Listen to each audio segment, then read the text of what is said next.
Veterans Council and Veterans Facebook podcast. Today's episode is a special episode that we felt compelled to give you because we've seen so much going on when it comes to a situation when it comes to Vanessa, Specialist Vanessa Guillen. And we felt as Veterans Council and Veterans that I think we're uniquely positioned to really talk about this as an honest discussion when it comes to Vanessa and what she went through. I can tell you that we're going to have a nice all-star cast of panelists that can really talk about what's going on. They've kind of been there, done that. We're not people that just sit there and read a headline or read a paper. We've actually been there. That's what I want to provide to the people who are watching us. So who I have before you is, first of all, real quickly, is we have Dr. Kimberly Kinsler. She's an Army veteran, and she's also a psychologist and licensed clinical social worker. We also have Consuela Wiles. Consuela Wiles is an Army veteran, combat veteran, an officer and MI field, but now she's also a licensed professional counselor as well. We have 3 MST survivors from Jamaica Jackson. Jamaica Jackson's a military sexual trauma survivor, but she's also a strong woman veterans advocate and a business owner, and she's very influential, what I call military influence when it comes to Jacksonville. Along with her as a veteran, and she's Army. We also have Lynn Geyser. Lynn Geyser is also Army veteran, and she's also an MST survivor, and she's also a strong woman veterans advocate. And she's also, I guess she's more of an influencer in Augustine, Florida. And then on the command side, besides me being company commander, I also have Jeremy Taylor. Jeremy Taylor is a retired Army veteran, retired in 2004, and he's somebody that I think we're very interested to hear what he has to say, since he successfully was able to at least take the court-martial and win the court-martial on a senior NCO who had what I call a sexual predator. But what I want to do first is I want everybody to sit to introduce themselves.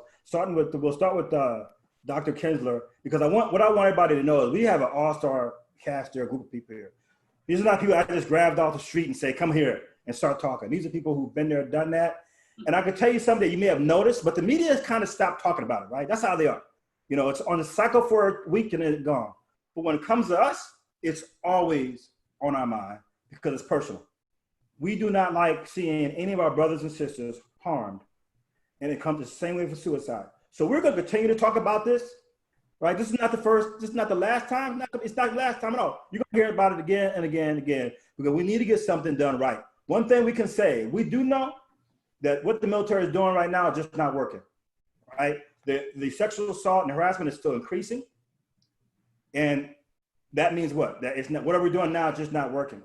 And so we have to sit there and put the Congress people and the commander, we got to let them know that we will not accept anything that's not substantive. And I want this group, as one of the things we're going to talk about is what can we do, what can we offer as far as trying to get something done for real and not just sit there and just, check the block. So it is definitely a problem, and we have to continue to do some of that. And we at Veterans Council of Veterans, we are committed to doing that. We have a tribe, a MST tribe that every month we're going to tackle this topic, and this is one we're going to tackle as well. Before I go further, though, I want to sit there and give out a thank you to American Legion Florida. They've given us a donation. Because of the donation, we're able to continue to provide content like this that we think are important to the veterans in the community. We definitely want to give them a thank you. So first, I want, for introduction, I would like to, first of all, Dr. Kimberly Kinsler, please introduce yourself to the audience. Hi, I'm Dr. Kim Kinsler, and I'm located in Florida. I'm a psychologist and a licensed social worker.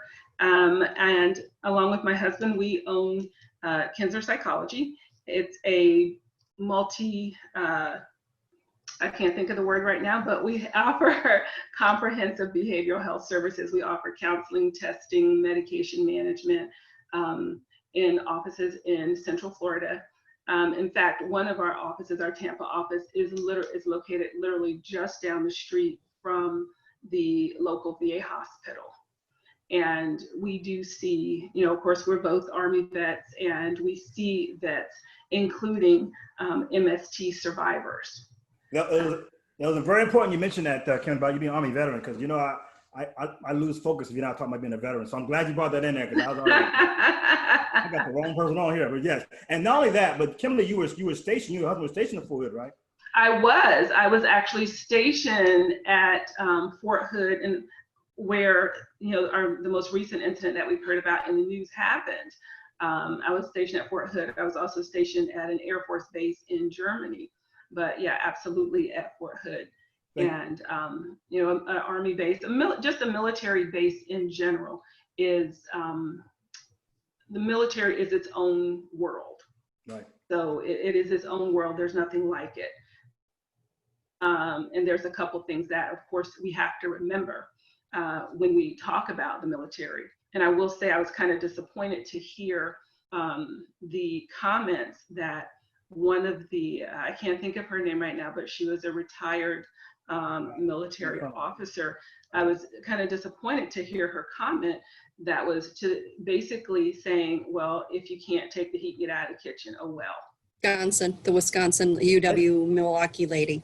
Yeah, we're gonna talk about that. Remind me, one of you ladies, especially advocates, bring that back up, because I want to dissect that comment a little more. So make sure you guys remind me to bring it up again, the Lieutenant Colonel. And then also one of the and one of the things I failed to mention earlier is that we are pretty much have three different kind of points of view on this. When I say points of view of how we look at this, so we have military veteran mental health providers, which is Dr. Kinsler and Consuela Wilds. We have military sexual trauma survivors, in this case, Tamika Jackson, Lynn Geyser, and Lakeisha Houston. And we got commanders from our side. So I used to be commander 403 from 3 Corps U.S. Army Garrison, and then Jeremy used to command as well. So you're going to hear three types of views, and we want to sit there and we want that conversation to be authentic, and we talk about it. Okay, so I want to make sure everybody knew how this is going.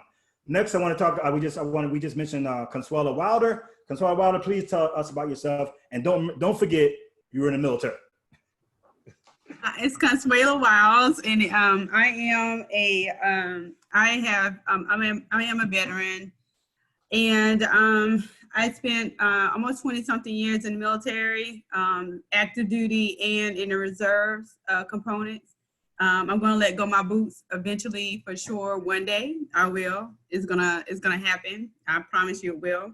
I am a dual undergraduate from the Benedict College at the University of South Carolina, and I have my master's from Capella University, and I'm working on my PhD at Walden University in counseling education supervision, concentrating in crisis and trauma and addictions.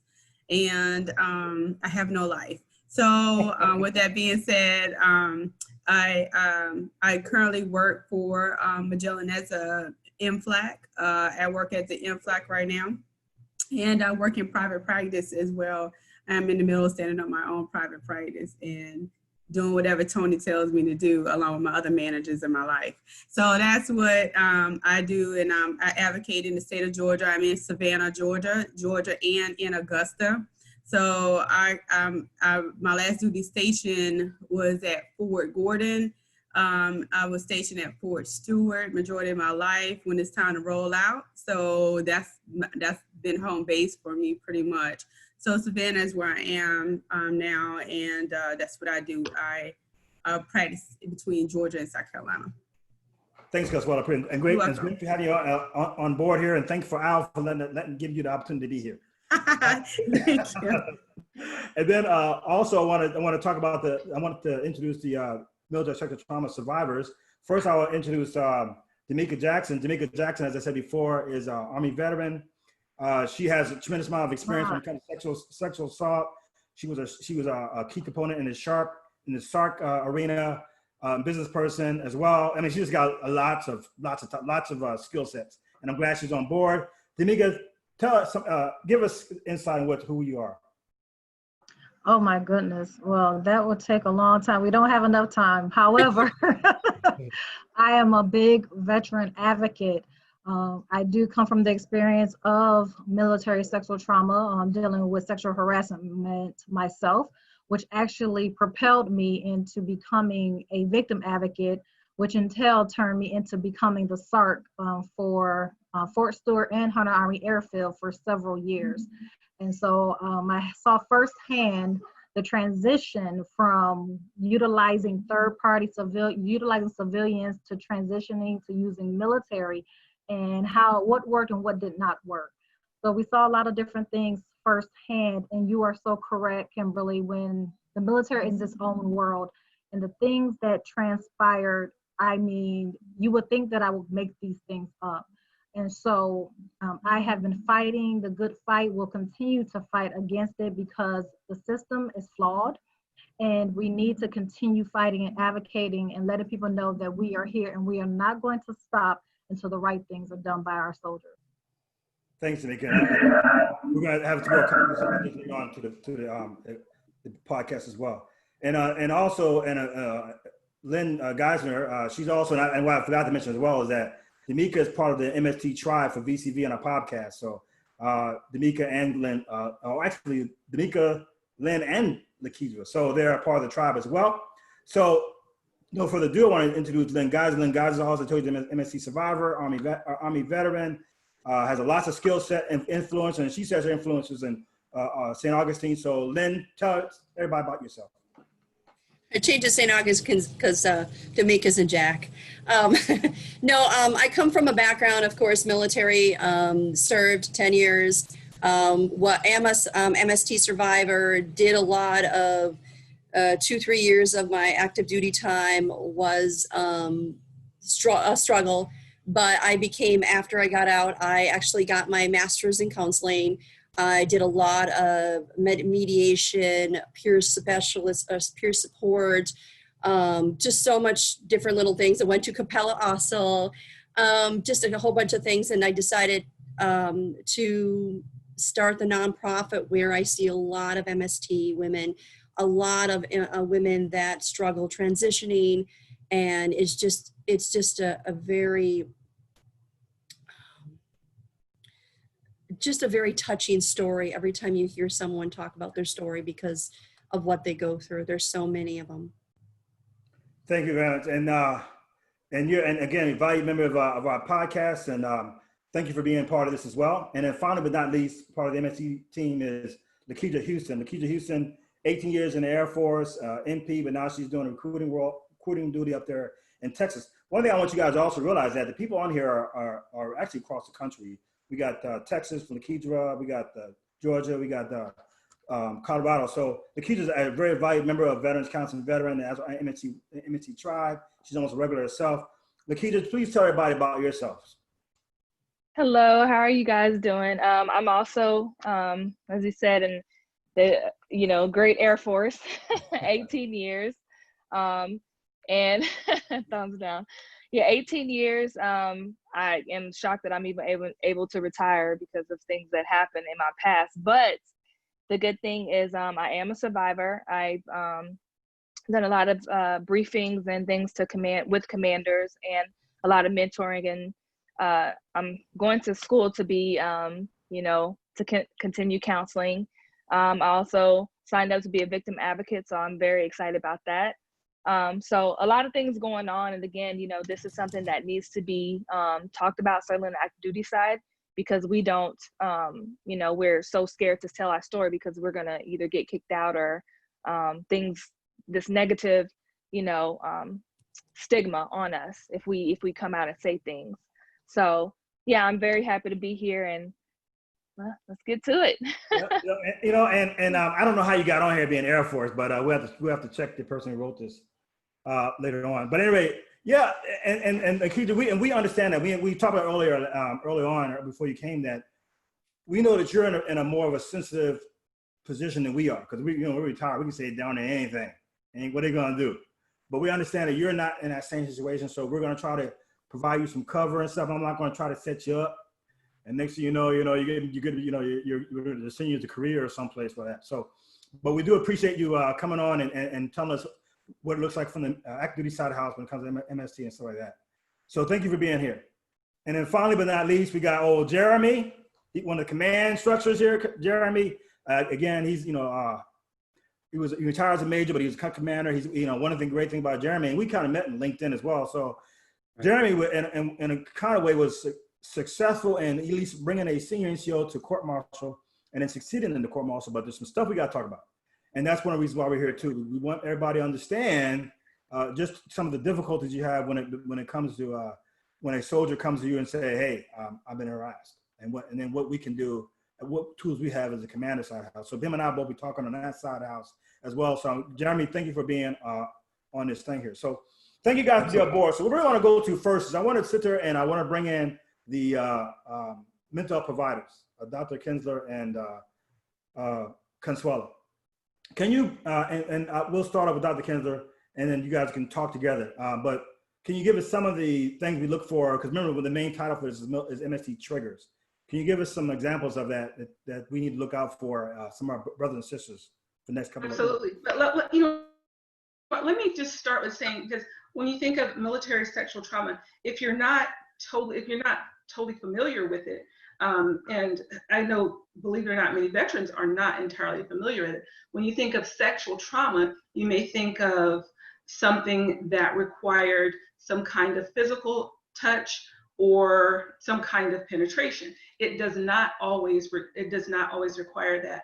The category of military sexual trauma also includes harassment, comments, saying things, jokes. That also falls under that heading of military sexual trauma. So I just want to get that out there, that it does not always refer to penetration.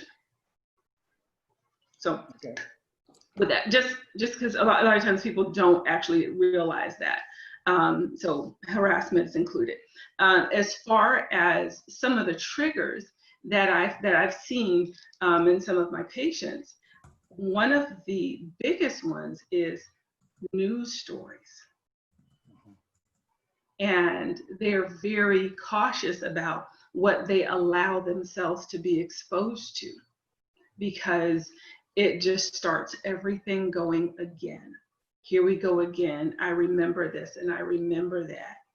And another one is being in close proximity.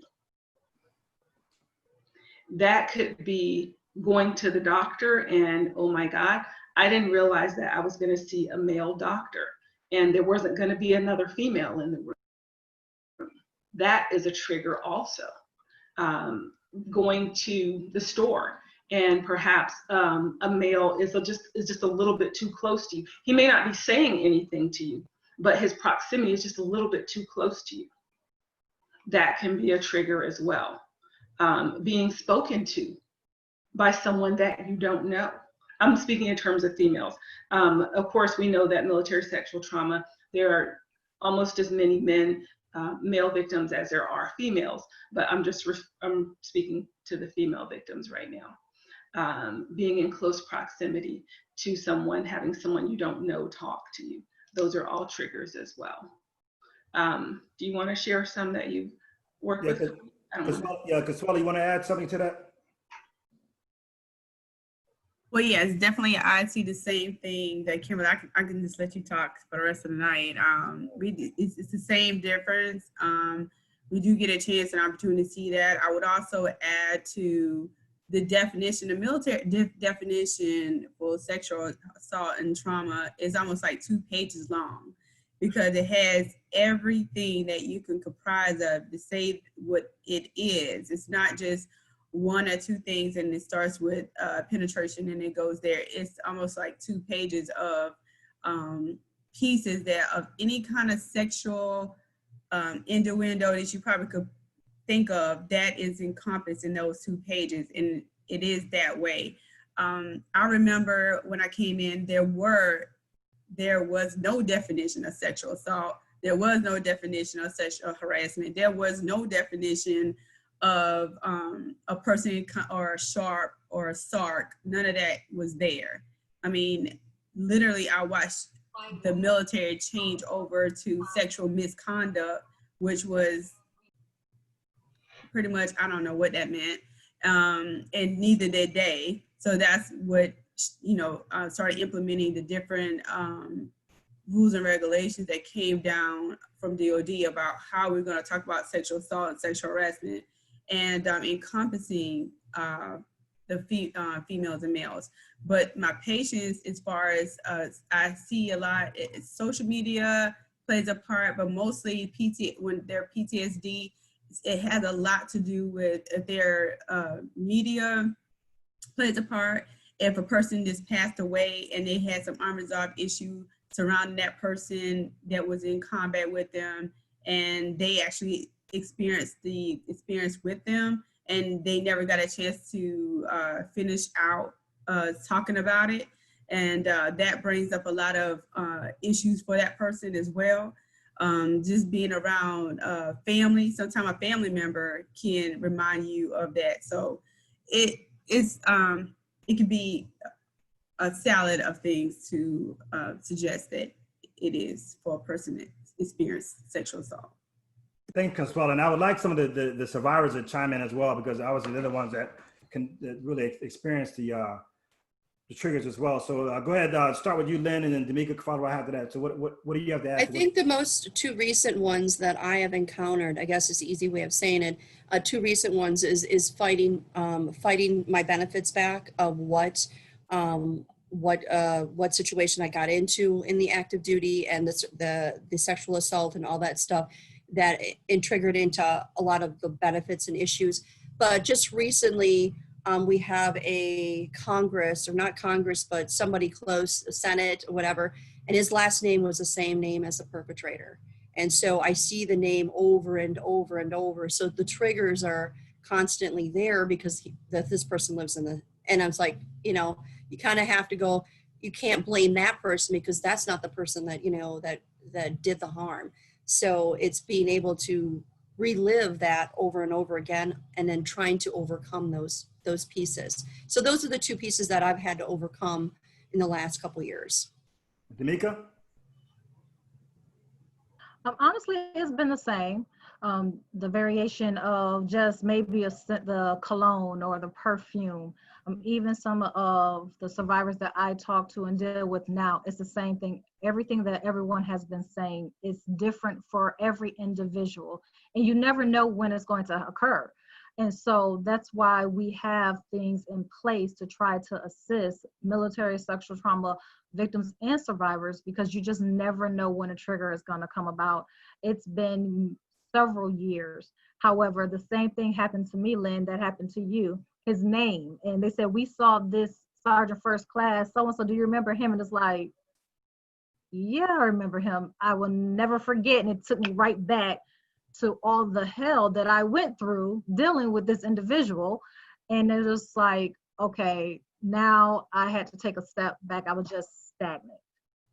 So it could come at any time, and it doesn't matter the time frame and what time has passed. Triggers can happen at any time. And Thank you. That's for men and women. And Lakedra? Just basically the same thing everybody's saying. I think we all have that same feeling. The cologne is one thing that really, really gets to me. And it seems like I smell it everywhere. Also that how close, males get to me when we're talking, so I have to be distant. So just the same thing everybody's going through. It's just those little triggers that gets us every time. Let's speak to the fact that a lot of the people in here, especially the women in here, are parts of other Facebook groups, and they've seen the survivors. Just man, can any of you guys describe? Well, I'll start with you, D'Amica, of what you may have saw in some of these Facebook groups that said, "Wow, that's really important." You want to bring in? Have you seen anything like that in these Facebook groups? I have seen in almost every Facebook group I'm a part of when it comes to veterans, especially what's going on with the discussion we're going to talk about tonight about Vanessa. People are enraged, and more people are coming out now and speaking about their experiences. So right now it's getting more heightened. Unfortunately, this has been happening for years. I've been in the military since 1999. And my grandfather was a Marine and my uncle was in the Air Force, and the stories they've told me, and I'm just like, this has been going on for decades. And it's like, okay, what is it going to take to get their attention? Enough is enough. So it's really now with everything that's coming out and the outrage and the comments we're getting from these senior leaders trying to cover it up and hide it under the rug. People are like, wait a minute, this is going on in our armed forces when we're supposed to be, they're fighting for us, they're protecting us. This is what's going on. So who's speaking up for them? So I'm seeing a lot of it now across Facebook, Instagram, churches. in the communities, different groups, not even just veteran groups. I'm seeing in civilian groups, I'm getting a lot of traction. Yeah, and I want to bring, not right now, but I want to bring me and Jeremy on. We can kind of talk about what we've experienced on the command side, but I do want to bring out some of that stuff. So, Lakedra, in your groups you belong to, what subject really stood out to you? Some of these survivors have pointed out. Ooh, I think I put a lot of them in the VCV tribe, but it is a lot of people. I had one lady reach out to me that this happened to her in the 80s, and she even brought it up. I think that I'm happy that it's being, that people are talking about it more, because it was so many hurt people in these groups. You see them, they're still hurting. And even though these traumas happened 30, 40 years ago, they haven't dealt with them, and they don't know how to deal with them, because the first thing they say is, hey, you're getting kicked out the military. So now they're like, I wanted to be a part of something. I want to retire to 20 years, and my life was taken away because somebody did this to me, and then my leadership didn't protect me. So it's just hearing those stories repeatedly. Everybody saying my leadership wasn't there, nobody was there. It's hurtful to see that. You know, it's hurtful to understand that people are going through that. But I think the more we have these talks, I think it's a wake up call that needs to be happening like ASAP. And then, you know, people are committing suicide behind these two, even though these things happened 30 years. I have a lady talking about she wants to kill herself because she's going through this, you know? So it's horrible, the things that people are going through, but I'm happy that we as survivors are actually going out and reaching out to people, because that's what they need. They need us to be a voice. So as long as we keep on being a voice for those, I mean, we can start the healing process, but the military has to do something about this ASAP. You brought a very important point too. That one of the things I learned when we in VCV really started looking at MSTs, that, you know, we're really focused on suicide, veteran suicide, and we found out that, statistically speaking, besides the fact that women veterans have a almost twice the rate of suicide than non-women veterans, but the primary reason was military sexual trauma. And you'd be surprised how many people don't know that. It's just not getting out there, that this is a serious thing. And we want to try to, everybody on here, we want to keep amplifying it, understanding, hey, you need to take a look at this, what's going on here. Before I get to Jeremy, Lynn, you want to add something? You seen any groups that that really stood out to you that they've talked about with this? I think a lot of them is just reaching out to figure out, you know, hey, I've dealt with this for so long, which many of D'Amica and I'm gonna cut her name up again. Lakrita talked about, but I think that when they were talking, the two words that came to mind was trust factor and soul injury. Yeah. Soul injury, and just a touch base with it. Soul injury reminds me of, 1980, something happened to the woman or anybody in general. Soul injury mainly to a purpose of allowing yourself to, help me out here, counselors, allowing yourself to feel peace and being able to, feel that you're the survivor now. Because I see many women veterans or males actually reach out to me saying, hey, on the side, I'm telling my story. They're starting to trust. And that's a big thing I'm seeing, and which is a very good thing. One of the things I want to add is there's a member, Michelle, who's I just sent out a chat about her father. Her father's Navy veteran, and when she was getting married to a corporal, he thought it was a good thing, because he thought she had some kind of protection, based on her rank and stuff. So that's kind of interesting, thinking about that rationale. But what I want to bring in Jeremy, and this really pissed me off, Jeremy, and it's a question, right? Do commanders care more about their weapons and NVGs than they care about their soldiers? What say you, Jeremy? That's a difficult question, to be honest. So I ran into a lot of different things. I commanded, my second company command was headquarters company, 2nd Brigade. It was in Iraq at the time. So you run into a lot of different things, right? My boss was focused on the fight.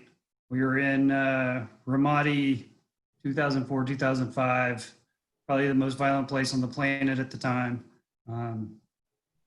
So there's a lot of balance, right? There's a lot of priorities that have to be thought through and worked through. I think the other thing that I saw is there's a lot of immaturity in the officer corps as far as dealing with these things. They don't want to deal with it. They don't know how to deal with it. They don't necessarily have all the tools to deal with it.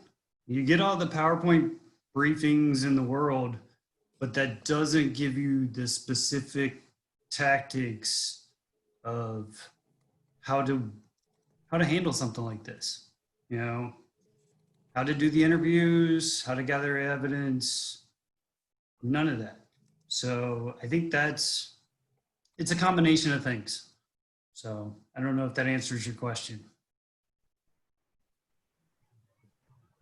You're on mute, Tony? Yeah. You sound like a politician, but we're going to bring that out of you. We got time, because we want you to talk about your situation that you had with that senior EA. And we want to unpeel that, because I think it's important. Some things you're experiencing. I can tell you, hell no. Okay, I'm gonna tell you right now. I was a company commander for headquarters, U.S. Army Garrison 3 Corps, largest company in the freaking United States Army.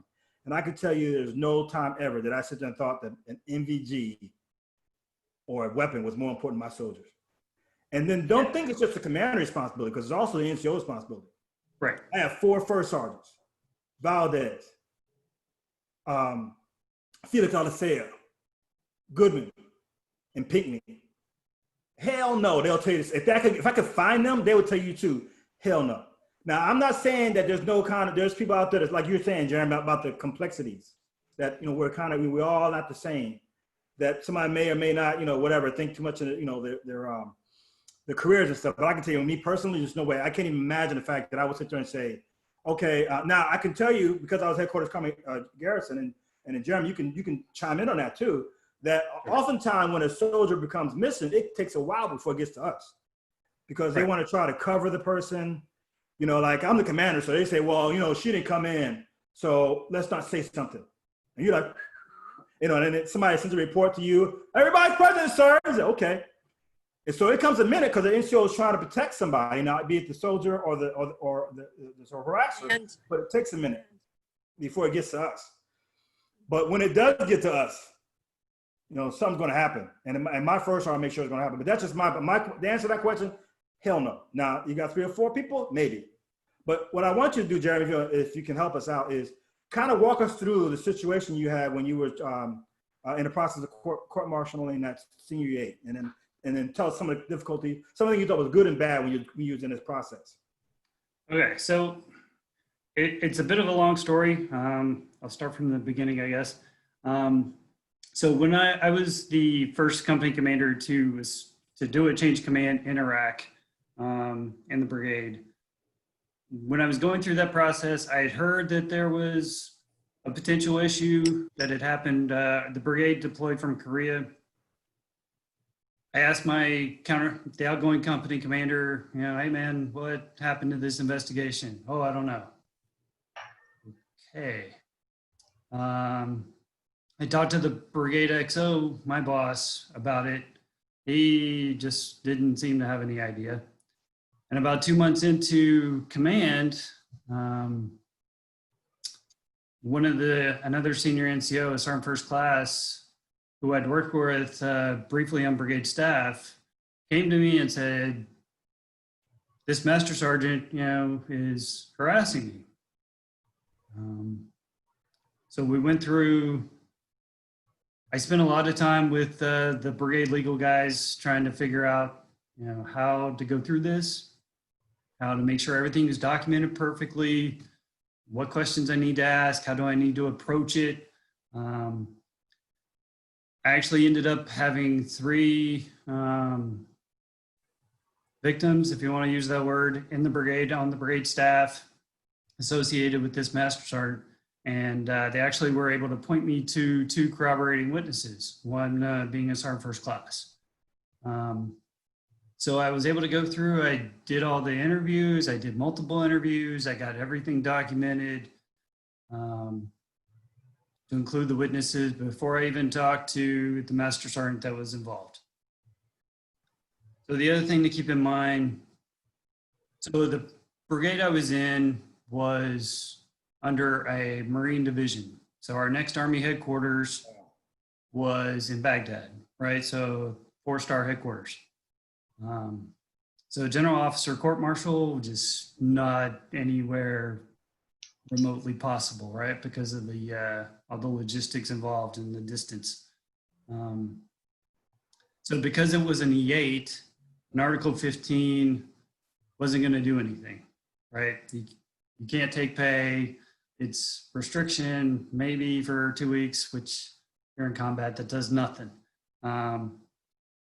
So I spent a lot of time digging through the UCMJ, found out that we could do a summary court-martial. That's the lowest form of court-martial that could be done within the brigade. And 06, the brigade commander was required to initiate it instead of a general officer. So, and that also was the lowest form of court-martial that allowed me to take rank from a master sergeant, right? So that was the only, outside of the general officer court-martial, that was the only thing that would allow me to actually, provide punishment.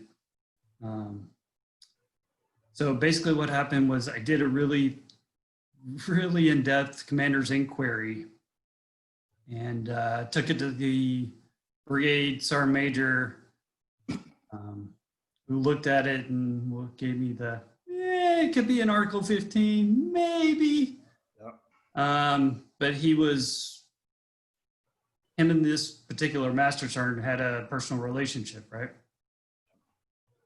So I did take it to the brigade commander. He said, absolutely, let's do a summary court-martial. They appointed a summary court-martial officer who was an XO at one of the other battalions within the brigade. The summary court-martial went really fast just because the commander's inquiry was so detailed. Court-martial officer completely agreed with my recommendation, and brigade commander did a suspended bust down to E7. The suspension was for 60 days, I believe. I don't remember the time frame. So what happened as part of the punishment, this master sergeant was sent in to live with one of our infantry battalions, actually in Ramadi. Pretty tough conditions, but at the time it's an infantry unit. There were no women, right? So he had no opportunity to cause any issues to affect the suspension. And I don't think that was necessarily the issue. I think the commander's intent was to put him in pretty difficult living situation. And then, so once that was complete, he came back to see the brigade commander to appeal his case, appeal his suspension. And I got word of it last minute. Me and my first sergeant ran over to the brigade commander's office. The command sergeant major and the master sergeant and the colonel were already in the office talking a little bit. And the commander actually, vacated the bust. But before I had a chance to kind of restate my case, just really crappy timing, the brigade commander had to get on a convoy literally in the next couple of minutes to go on R&R. So, I mean, we got the initial bust. I think just the fact that I took it that far kind of gave a little bit of comfort to, those on the staff. Obviously not an ideal ending, yep. But that's kind of the gist of what happened. What I like for the people who are listening now, take off your mental health. Take off mental health.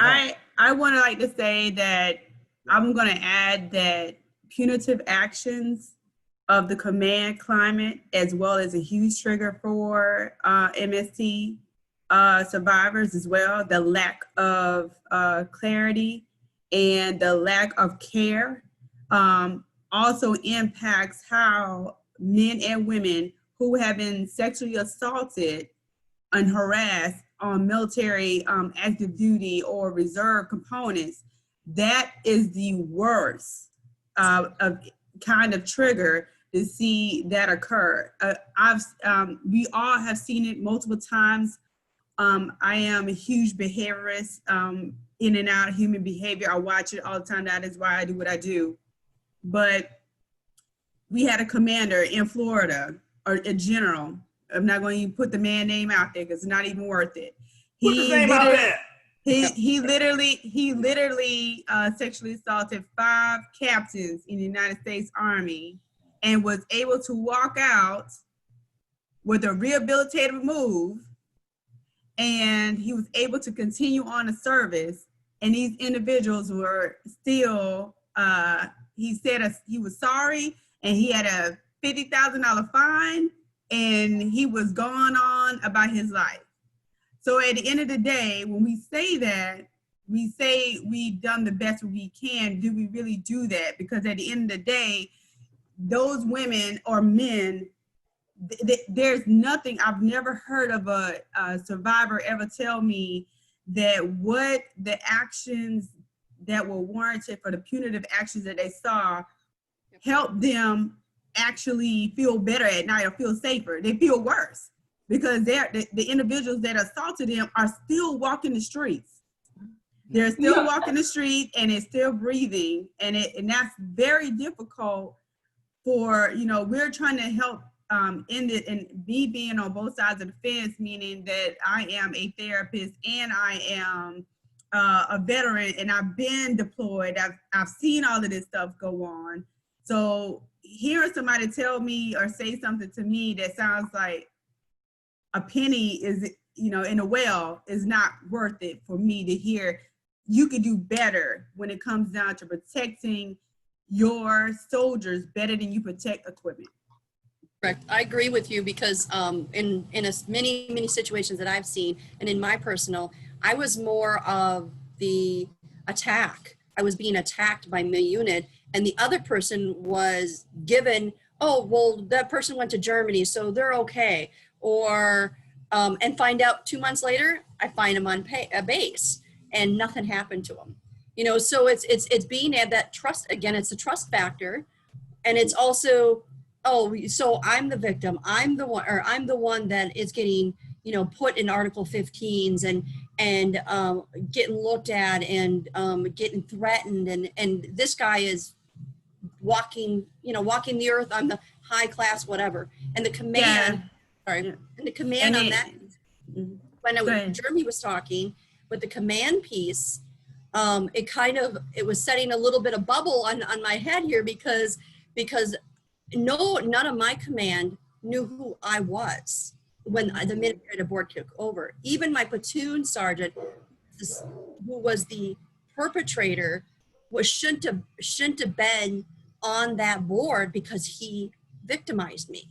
So there was a lot of things that happened, but again, that's why I'm a survivor today.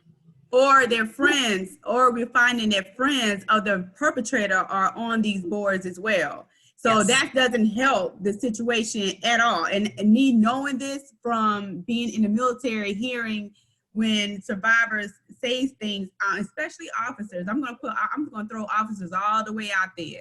We are really bad at this. And I'm going to say that, I'm going to say it, and somebody can come talk to me later about it.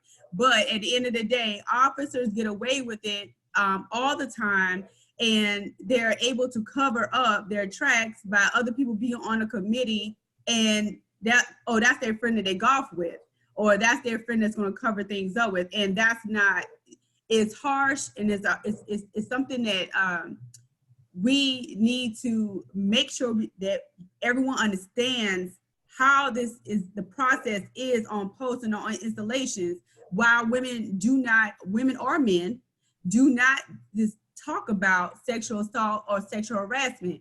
80%, 85% of women, as far as studies go, with sexual assault and sexual harassment since slavery. we do not trust police officers, law enforcement officers when it comes down to sexual assault, if not higher. We don't trust them at 85 to 90% rate right now. So that's dictated even before then. It was higher than that when during slavery. Slavery and after that, right? Because we never had any protection. So at the end of the day, we come back here and we are here now in 21st century, and we have less protection in our own ranks because of this. And it's not fair. Let me just add, Connie, though. So because we have in the military, and I think that's what people don't necessarily understand who are outside of the military. So people are probably reading these stories about Vanessa, and they're saying, well, why didn't the military do this? And why hasn't the military done that? And they're asking all these questions. And when I was saying initially that the military is its own world, it is truly its own world. So the rules that apply to the rest of society Can't go outside. Apply Yep. on base. Yes, Dr. Kinsler, I would definitely. People don't understand that. And there's this brotherhood. We have this hierarchical structure. So you made the comment that, I could have been assaulted, and guess what? The person who assaulted me is on the board that's evaluating my complaint, because we have this extremely hierarchical structure and this brotherhood, and the higher up you go, the more untouchable you become. So that part is somewhat similar to, our civilian world, but all these questions that people are asking and all these investigations, well, let's get information on that. And why can't the family get information on that? You can't get information because the military won't give it to you, and they don't have to. Exactly, Dr. Kinsler. Yes. It puts, a national secret or something. And Dr. Kinsler, there you have it. Case closed, you won't know. Like you guys, like you guys were saying earlier with the protection and stuff, the personal thing, when I went through my process, I had a JAG officer, but he told me to take what I get. I tried to contact the senator. It's too late. I tried to connect with a civilian attorney. Too late, or they won't let me do it. They took my phone away and gave me extra duty for me to not be able to do this. So it was like a prison inside its own prison, be able to. And then when you said officers, as the officers, the person that took the initiative and did the harm besides the perpetrator was an officer. And it started from the chain of command. And I went all the way to the battalion, bear with me here, the battalion commander, the head guy. The head guy on the brigade. I went all the way to the brigade, and by the time I got done, it was too late. I'm such an advocate. I'm definitely an advocate. I'm sorry, Dr. Kinsler, go ahead. So I was going to say, I wanted to touch on something. Let's say you wanted to go, you're a soldier, and you wanted to go and talk to someone, and your company commander says, this does not leave the company. Now what do? They use it against you. They use it against you. Okay, I do know at one point. So that's why I'm very much advocating. I am definitely advocating for the thought process of sexual assault, sexual harassment being taken out of the military hands and put in civilian hands. And okay, I wanted to touch on that. I wanted to touch on that. Go ahead. Because it was out of the military hands at one time where there were civilian SARCs. When I was a SARC and went into the SHARP program, it was handled by civilians. I was a civilian at that time. However, it changed because they wanted to have more victim advocates, more SARCs at different levels.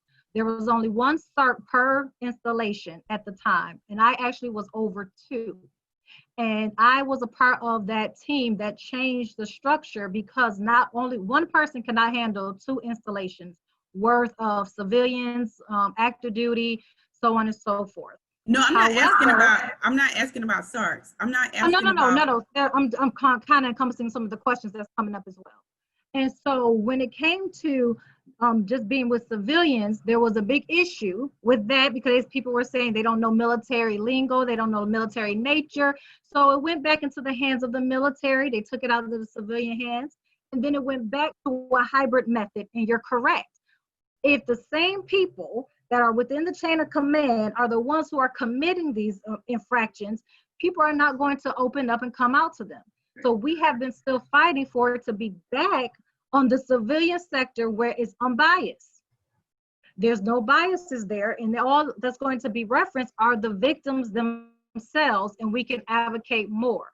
But again, you have people sitting in places that don't understand or haven't been through this, and it's a big political move. They wanted to take it out of the hands of the civilians. Yeah, I'm definitely an advocate for that, because at the end of the day, you know, I'm not advocating just for SARS. I'm advocating for like I don't even want JAG officers involved. Like we need to have, and this sounds crazy. And I mean, we just need to have a whole different components for this period, and they need to be civilians, because at the end of the day, we represent 1% or if not 2% of the American population. The things that we do and what we bring back into the world, and we are our own world. And when we come back into it, here we are not understanding, like Dr. Kinsler said, like, hey, why are these people having such issues, and why did this happen like this? What was going on? Each of us in our minds, when we saw or we see something that reached CNN, reach a capacity of when you see a person, this person shot this person or this person did, we already know what happened. The command didn't know. The camp, nobody knew what happened. We already know that it went past the sergeant major, and the sergeant major wasn't even in office. He was golfing somewhere. Then we already know that this individual, you know, all these things took place. We in our own experiences, we kind of know what has happened.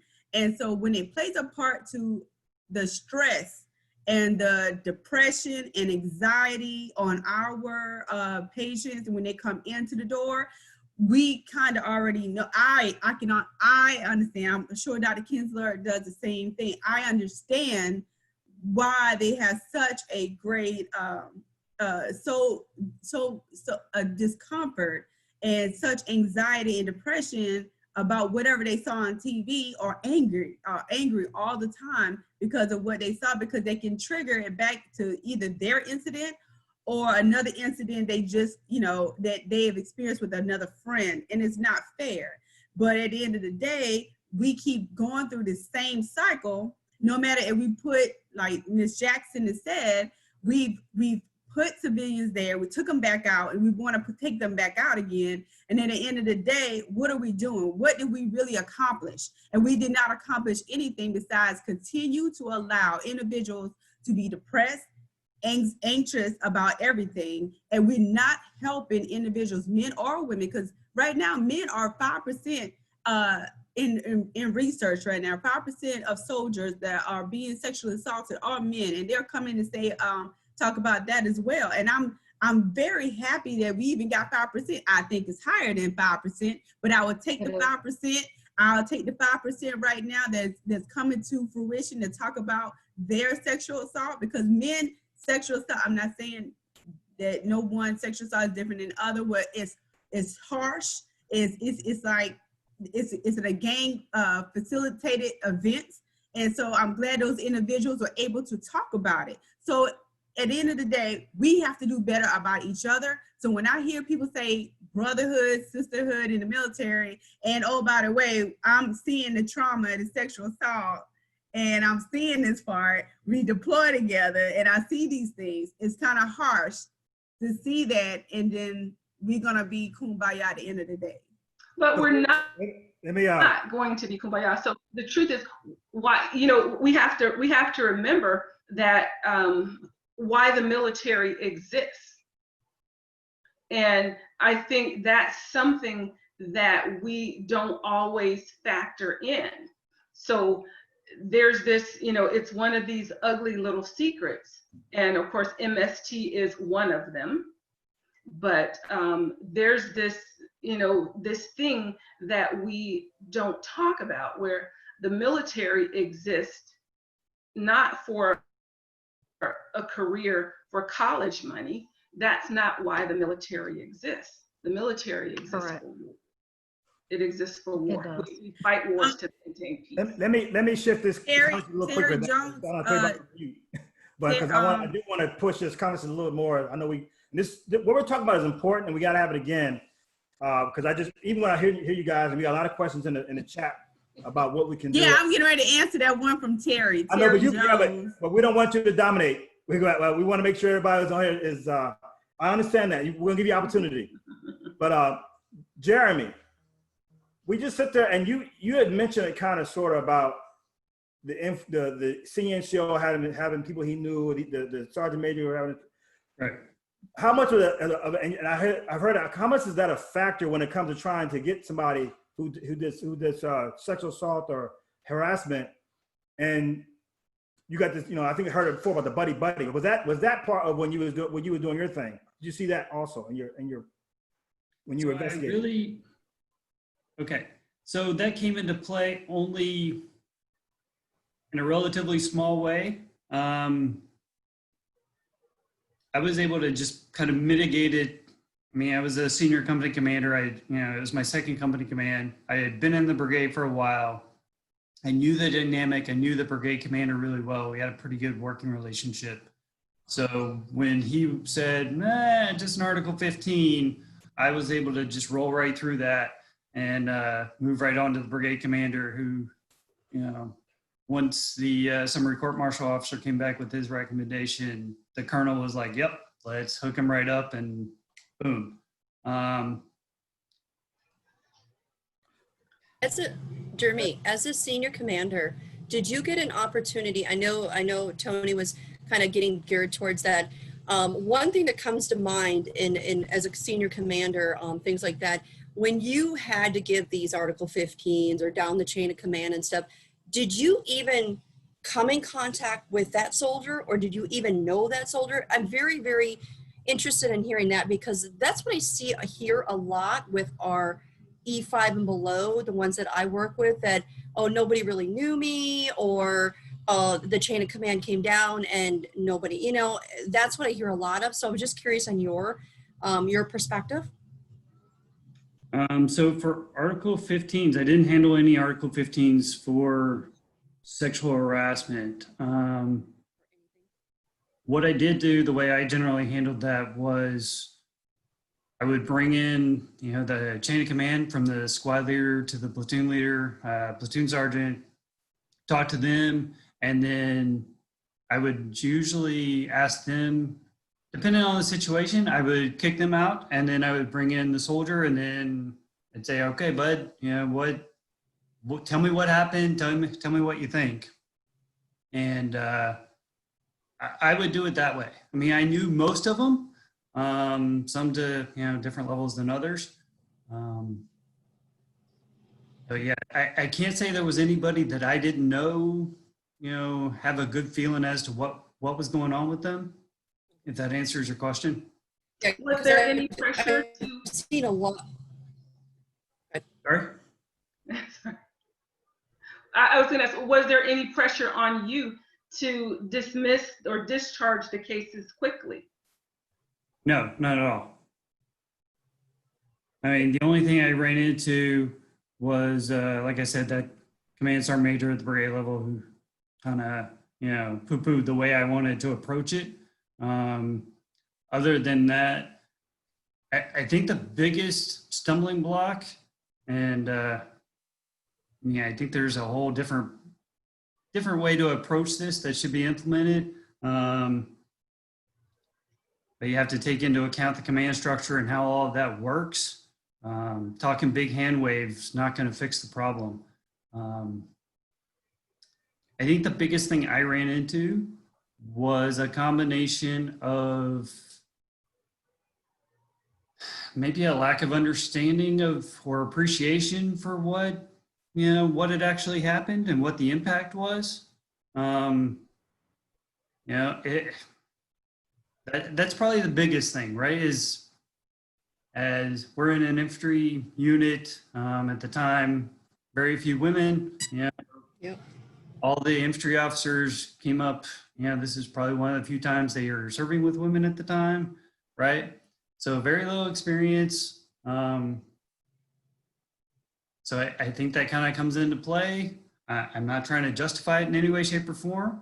But it allows us to see it a different form, because you look at it as a perspective of a survivor who had to go through this, but then looking at the command on how you're seeing it. And it's very similar to what kind of I asked, but in some sense it's not, because you're looking at it as a lack of communication, or what the other thing you said, it's very similar to kind of a role that we see, but in a different perspective. It's very similar to both sides. So I appreciate your input and your perspective.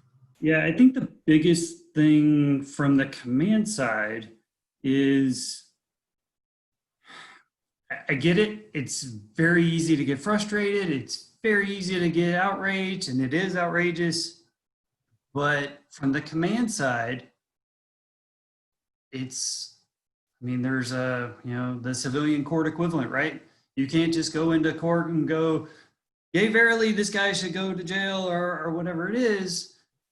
You have to have evidence. If it's a he said, she said, I was very lucky. There were 3 different victims, and I had 2 witnesses, one being a sergeant first class, right? So it was I had that guy dead to rights. There was no discussion. It happened. He did it. Done. In cases where it's a little more subtle, or you don't have corroboration, that's, from the command perspective, that gets really dicey and really difficult, because you have to have proof. You have to be able to have that to actually get something done. As frustrating as it may appear from the outside, the standard is, if you take it to Article 15, you have to be able to prove it in a court-martial. If the soldier says, screw it, I want to be tried by court-martial, you have to have the evidence in order to go in front of a general officer and win the court-martial. Could you tell us, when you say court-martial, and because a lot of people don't know, the civilian or whoever's watching, the stages, because I know when I've gone through a couple of stages, it went from Article 15 or chapters, depending on where they're at, to administrative or to that piece. So can you tell us just a brief overview of the stats of what you mean by that? Okay, so the Article 15 is the lowest form of uniform, lowest tool available to company commanders under Uniform Code of Military Justice, UCMJ. Depending on the rank, that's generally limited to 2 months of pay and 14 days of restrictions, stuff like that. That gets bumped up to a field grade Article 15, which can go at either the battalion or the brigade level, and that is really only appropriate up to maybe an E6 at the brigade level. An E6 can be busted down to an E5. Even a battalion commander has very limited ability to bust NCOs. And even a brigade commander outside a summary court-martial cannot bust a sergeant first class or E7 or higher than that. So summary court-martial was the lowest form of court-martial. It can be initiated at no 6 commander level, in this case, the brigade commander. And that the highest form of punishment under the summary court-martial is reduction of rank from I think the max is E8 that can be busted, and only by 1 grade. You can't do pay, you can't do anything else. The reduction in rank is the only thing that's available under a summary court-martial. And then once you go above that, it's there's a couple of different types of court-martial. I want to say the highest is general officer court-martial, and that's, I want to say, the next level up, and that can be done generally at a 2-star command, so division command or higher. And when you go into a general officer court-martial, depending on what it is, you can get jail time, you can get busted all the way down, you can get a bad conduct discharge, the whole shot. Makes sense of where the structure is. So Yeah. let me ask you then, I'm sorry, Tony? Yeah, one thing I want to, it's important is that the non-judicial punishment is non-judicial. Okay, it's not on the soldier's record only for a short period of time, then it goes away. Right. The court martial that's the one that follows you. It's like going to court. So Well, that's because of the upgrade to charges and jail time. There's an actual court martial. It's like, you got a jury, and you got a convening authority, and all this kind of stuff. So it's an actual almost like a federal mark on your when you leave. It still follows you. We try to do the UCMJ because it's non-judicial. That's the whole point. Right. I can make a decision just by myself. Right.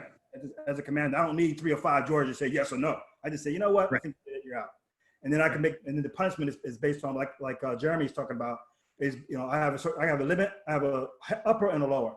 And the other one you're talking about is a specialty court martial, Jeremy, where one of the court martials you have besides a summary. So what's important is that if you really want to hurt somebody, it's not the UCMJ, it's the court martial. Yeah. The challenge is you're going to have your jury of your peers, and that's when we start talking about, a good chance of people, like here you got an E5, E4. And they do a lot of, like, I know in the chain of command, they do like to threaten that, hey, I'm going to give you a court martial. I remember those days, a court martial and stuff like that. And you get that, yes, you get the Article 15s, but the Article 15s can be strong because if you're on, an example, a medical board, that can be stopped from those only. That's the only way. I mean, there's other probably ways, but I've learned my lesson over time, but also the administrative board and all that stuff, that all stops. That all includes it in that piece. So I don't want us to get too far away from I know. As far as MST, because I don't want to get too much into the weeds of this. But I think the factor, what I was trying to get at is, and on that factor is the punishment of what had happened, even with Vanessa, and yet with what happened to these people, is a civilian I think that one person killed himself. Is that correct? Yeah, it was no punishment. Okay. There's nothing happened to him as far as administrative, whatever. He killed himself. Okay, cool. But the civilian they couldn't touch. I mean, they did, but they didn't in some sense. So I kind of was trying to go into that detail of she was not protected, regardless. Right, and again, the command structure. And that's one thing we're going to talk about later on, as far as what can we do to protect that individual if they allege harassment or assault. The first thing you got to let us know. But what I do want to talk about is and I want to hear the sharp people, the sharp experience and stuff, and you two to get your reserves.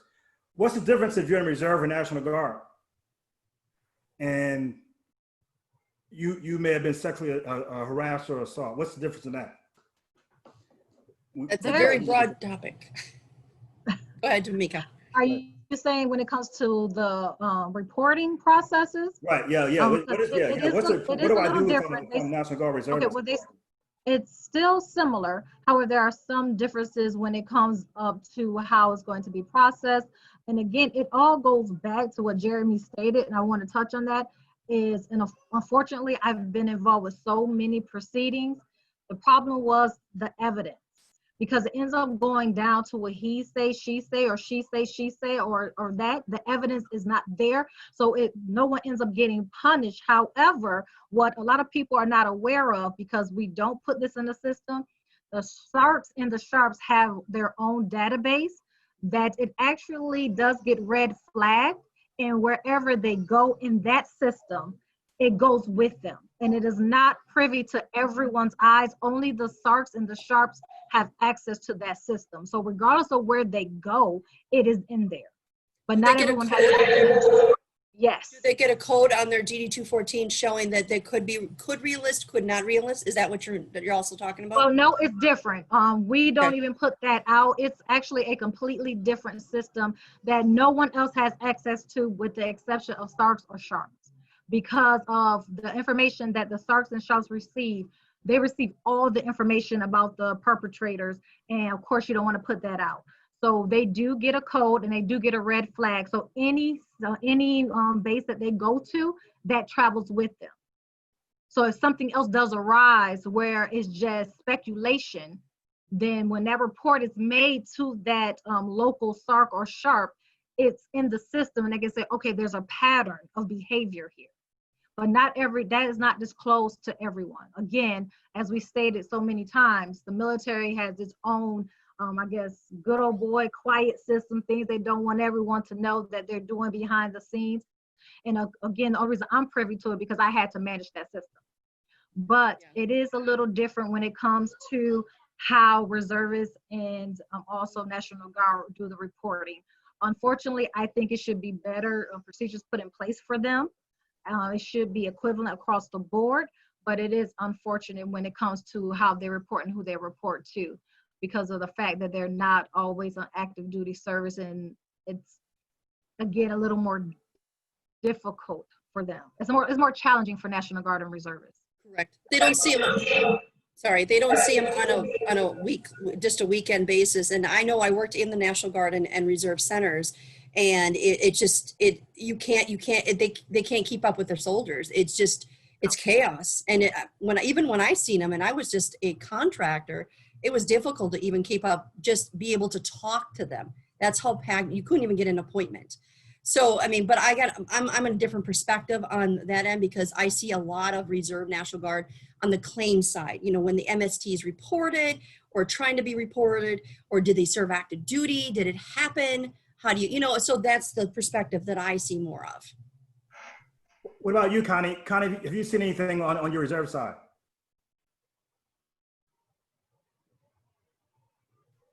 So on the reserve side of the house, I mean, we do the same thing. We have our regular, we definitely have our regular meetings and everyone is reporting in, but as far as being consistent and having a place for our soldiers to go when they are experiencing that, unless they're at drill or within a certain time frame, that is all that they're able to receive at this time.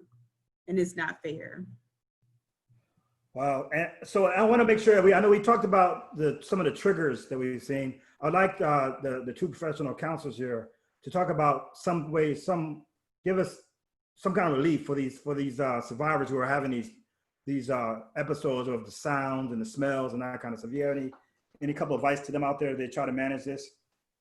Well, definitely get counseling, but one of the first things that counseling will probably teach you is grounding techniques. I was gonna say grounding. Because grounding is gonna help you stay centered and present when the triggers occur. Just because you have a trigger doesn't mean that you have to go full on into an episode. You can stay grounded, stay where you are, refocus, and regroup. So that's gonna be one of the first things, is to learn how to stay grounded. That's hands down the absolute best thing you can do. But also, as you have therapy to work through what occurred, the truth is, it doesn't have to bother you for the rest of your life. Now, should you learn from the experience? Absolutely.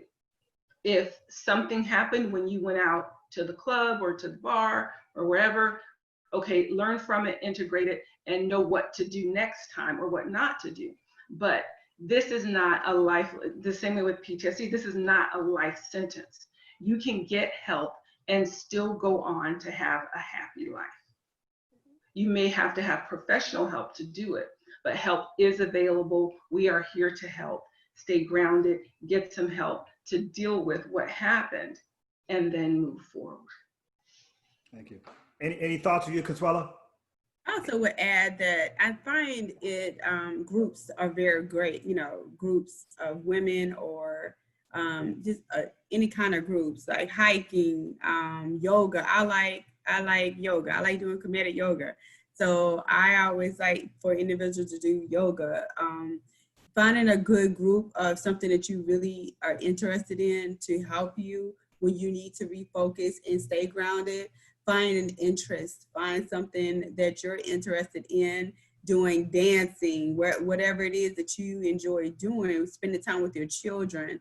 I know that's kind of big COVID right now, so I know everyone's trying to do other things, but just find a group that you can focus on and do better with that. Okay, great. And I want to ask you guys a question since we're here, and Vanessa Guillen was actually Hispanic. Do you think there's a different kind of advice for maybe an African-American sexual trauma survivor versus the regular? Do you think there's a difference between and Hispanics? I know because I know you mentioned about groups and stuff, and I know a couple of them that they do not like groups. So well, they don't. You don't have to like groups. What I mean by doing group activities or even just being outside, you can just go on a hike. You don't necessarily need to be with anybody, but doing other events or, you know, I don't mind walking by myself, right? But that might be a trigger for somebody else. So walking, swimming, anything that you can do, either in a group activity or by yourself. You can also coloring. You know, coloring is a therapeutic thing to do. Coloring, so that's a really good option. Listening to music and jazz, listening to instrumental. So that is in itself. Do I find that? Is it something different that you need to do between a person being a minority versus any cultural differences? There are cultural differences that need to be thought about when it comes to minorities and Caucasians. Yes, it could be, but it just depends on the individual and what you're looking at doing, because depending on their environment, depending on their culture and what they have embraced, makes it the decision on how, as a therapist, how we move forward with a person while they're under our treatment plan and care. Any more comments from the group from that one? Okay, It's tough. I just know that I try to enjoy horseback riding, and it took me forever to get out of the house, but just being able to have activities that enjoy by women, support, and maybe some mud running, D'Amica, things like that, being able to trust another individual to be able to have that support to be able to go out and do something. I want to ask you guys a question just and you just go at it. Do you think, and one of the questions I keep hearing about is you think, and you know, Jeremy, you can time it as well. Do you think there was a cover up in the command when it came to Specialist Guillen? Absolutely. You think there was a command cover up? Absolutely. Absolutely. That's the military way. And we'll just call it a national, it puts our secrets at risk.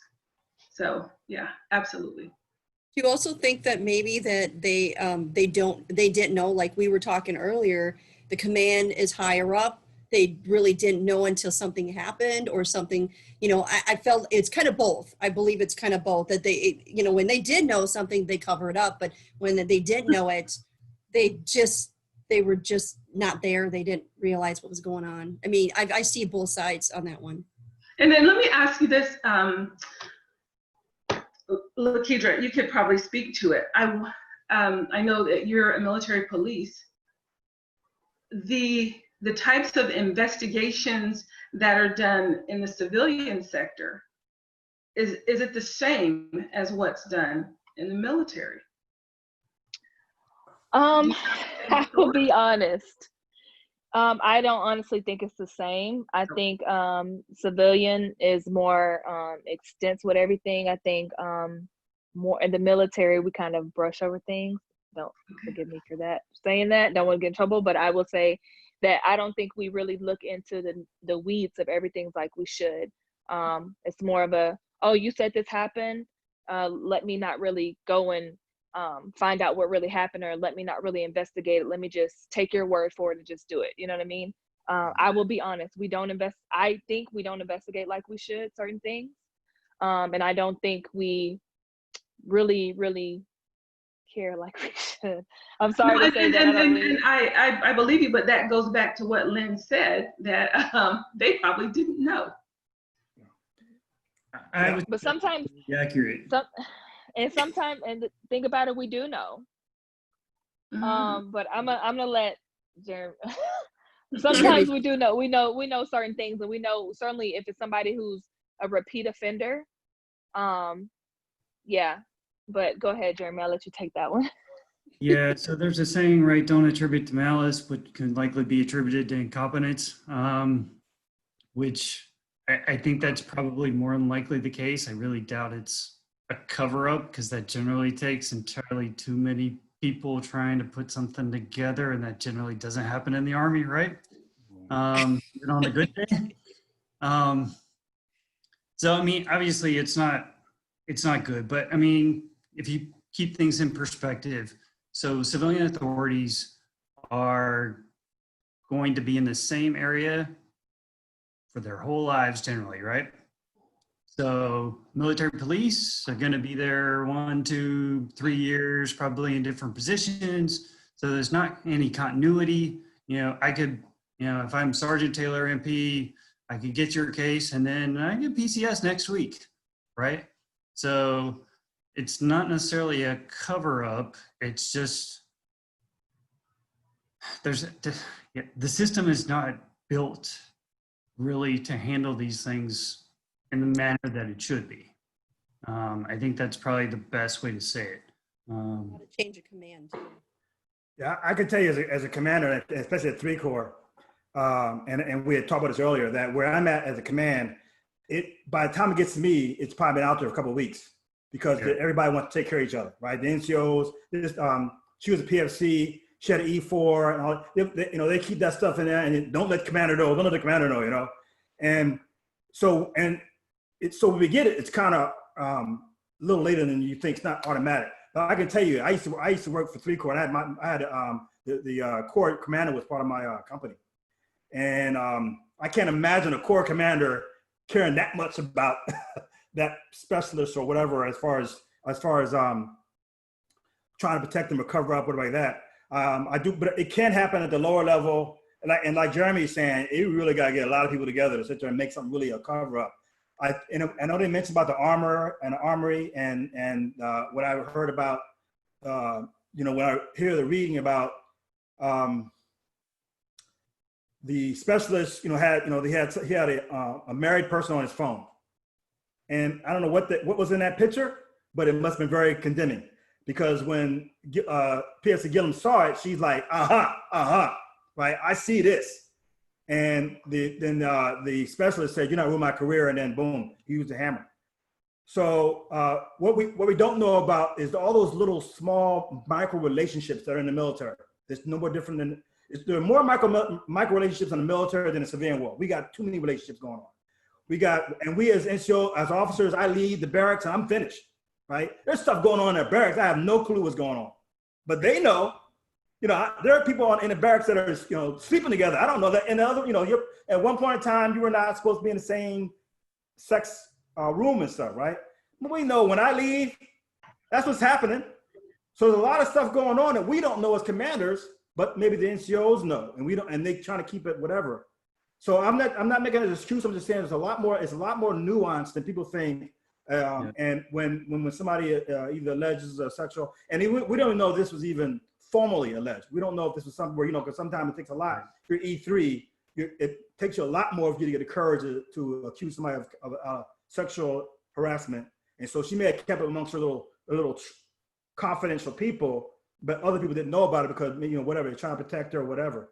I don't know the answer to that. I just don't think, as we say cover up, I don't see the Corps commander or the post commander being covering up for the company commander, because that he'll just take care of him if he finds that's out.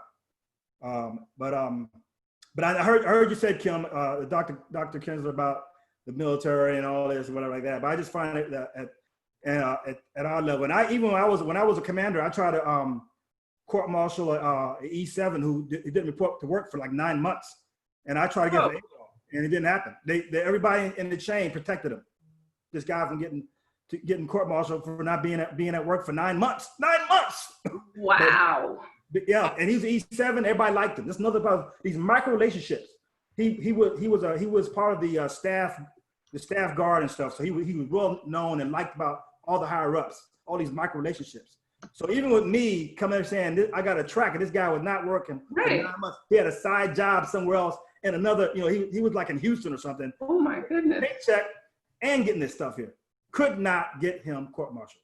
So that's what I mean more about cover up. They're people, certain times people are protected. Yeah, Connie, you gonna say something? Yes, I would say that I would also want to say that it is in my opinion, that it is I would say cover up because at the end of the day, the investigation needs to go forward, and it needs to be a full investigation. Like Kedra is, what we're talking about. versus how we do things in the civilian world and what we do in the military. Are we doing the due diligence to make sure that we're doing everything to above standard when it comes down to an individual who's being harmed for sexual assault in the process? And the process is, there is no process, right? So the process has many folds and turns. So it is imperative that we turn around and figure out how we can do that. And so it doesn't take 2 or 3 weeks for a brigade commander to find out what's going on, and that we are also doing the right things by that person, because just because the commander find out 2 to 3 weeks later, that individual for 2 to 3 weeks has been going through a lot of trauma in that unit. And we're not even looking at that focus point, that depression, the anger, the paranoia that he or she has to go through while they are there in that unit. The esprit de corps is down in that unit.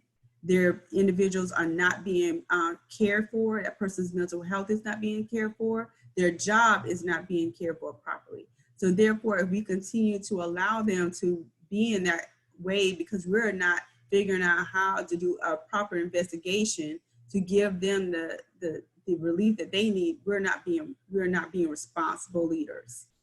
I agree, because I went through that process where, you know, even with the administrative board, you knew, no, and even went to counselor, I was placed to go to counseling, right? But to find out the perpetrator's best friends with the counselor. So there was a lot of issues that took place in that, and that was everything was used against me. Anything I said was used against me. And so it was really not protecting me or caring about me. It was more of, you're not really listening to me. You don't care who I am. You're just caring what happens to just get me out for what, and it was just disobeying an officer, things like that. It wasn't AOA, missing an action. It wasn't, I'm not harming anybody, any of that. So it's kind of like, in that factor, I agree with you on that piece. What I want to do, we're almost close to the time, and I want to continue this on. So I do want to give the time to answer some questions that are being asked in the chat room. And Danica, you saw a couple of them that seem to pertain to you. Can you answer a couple of these questions that you think that? Yes, I wanted to touch real quick. Katie was asking about who has access to that system. And again, there's a reason why only one person per installation has that, is the Department of Defense in that one SARC or SHARP, just to make sure that no one can actually change any information, that it will be accurate. And we have to go through a thorough background check in order to even have that access as a SHARP. So not everyone has access to that, because there's times where when I was a SARC/SHARP, there were some really high officers that I had to put in a lot of information. Of course, it was that protect my buddy, protect my friend, but being who I was, everything went in there exactly how it was supposed to go in there. As far as reporting, Jeremy, yes, SARC and SHARPs are required to have monthly SARP meetings where they have it with their multidisciplinary team. I was the second hand or the right hand to a 3-star general, so I had to report to him on a quarterly basis. And every month you have to have a meeting, but you also have an open meeting for all commanders, first sergeants, individuals to come to, that was open, so that we could talk about the data and the statistics in the areas that needed to be focused on when it came to any type of military sexual trauma, assault, harassment. We broke it down to categories. We broke down by rank. We broke down by even battalions. So it was a lot of information. The only thing they did not get was the names, because you cannot put the names out there, but that was made available. If you have a good SARC or SHARP, they should be meeting with those battalions, having those meetings and those trainings on a consistent basis to make sure those processes are being followed and in place. As far as the process for processing with CID, I can't speak for everyone, but when I was a SARC, I made sure that there was a process in place to ensure that they were following certain guidelines so that they would do the best that they could do for our victims / survivors. So there are procedures and policies in place. They are not being followed as they should. Can they be updated? Yes, they should be. We should always go back and see what's working and what's not working and adjust accordingly. But there are processes in place. But again, you have people that try to protect one another, and so they miss a lot of steps, or they'll throw things out that they think don't pertain to them. But there has been things put in place to protect us in a sense, but it can be better. So it does take working together with a multidisciplinary team to even civilians, not just military, to get this to where it needs to be. And the SARC/SHARP does do a lot of that driving, but they cannot. And your second question, Jeremy, no, we cannot be a part interviewing the witnesses.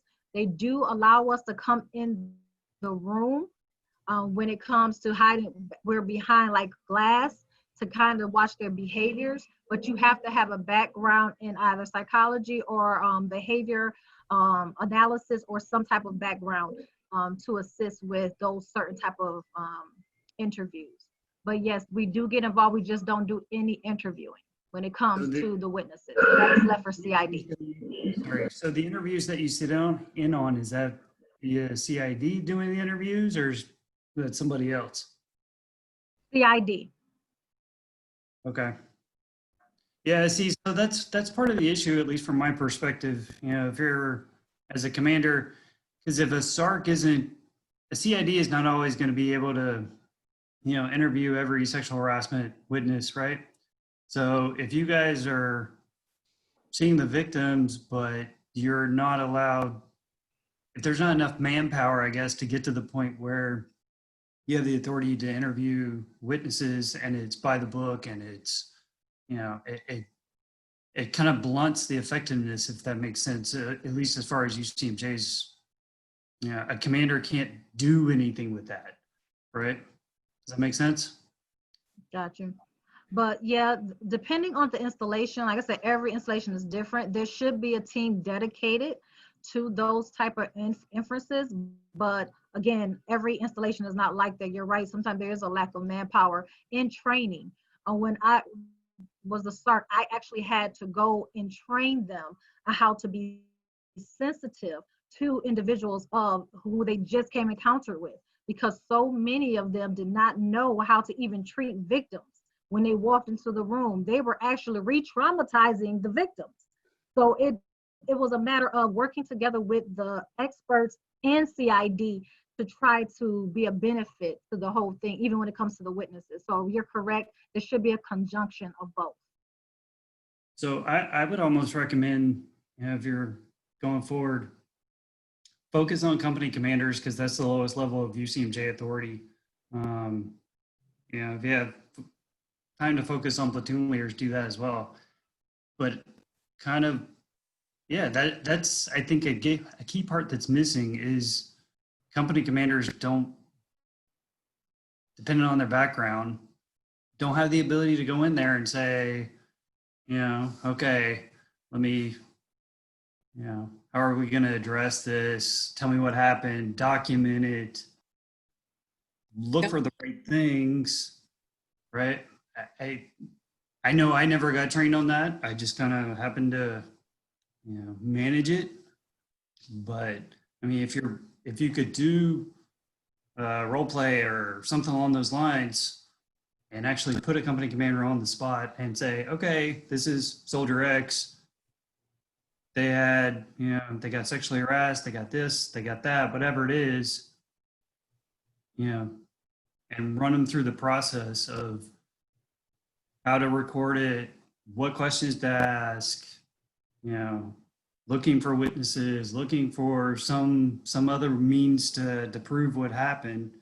And so you don't get into the fatal he said, she said, that's just really difficult to manage. So now we've passed our time. It's already 8:05, and I know everybody's got eating and everything else like that, so I don't want to be a bad host. I really appreciate everybody who's taking the time on a Thursday to sit there and provide information. Hopefully the people who are attending here, including ourselves, have learned some things. I think what I'm going to do, every month we have an MST theme for our podcast. I think we want to invite some SARC people, including D'Amica, to just have a podcast just with the SARC and getting questions, the SARC and the Shark, because I know Army MedCom has one Candace O'Neill, and she's like one deep, and she's the whole Army MedCom. So we need to talk about that itself, just the fact of how they're being staffed. So I think that'll be a future one. If you guys will be part of that next month, we can talk about that as well.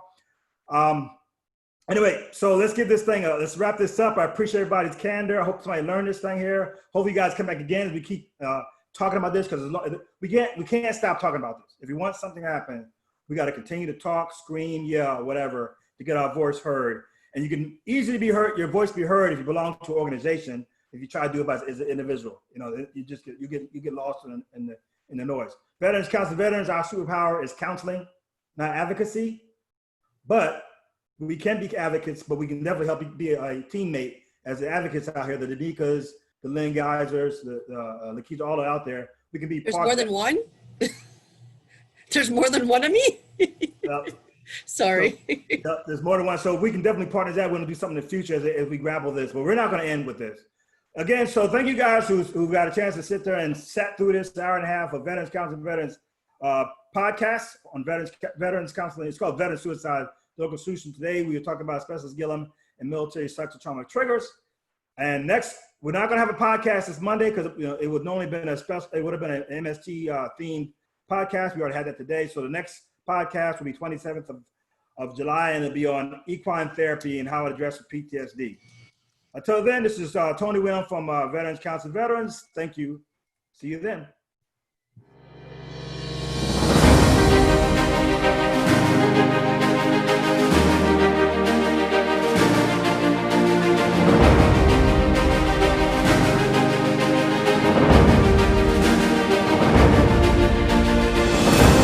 Veterans Council Veterans Podcast, episode 16 of July 6th, 6:30, Facebook Live, episode 16 of Active Travis hosted Vanessa, Guillen, and also addressing military sexual traumas and triggers that resulted from watching Vanessa Guillen live throughout the media and social media. This episode will provide 3 points of view. First, we'll have a bunch of videos of military trauma survivors, and we'll also have a conversation on military veterans power, finding out how and structure. And so we'll psychologist, Dr. Guillen, Army veteran, Army Christian. We also have Army veteran, as well as biologist, and also have with us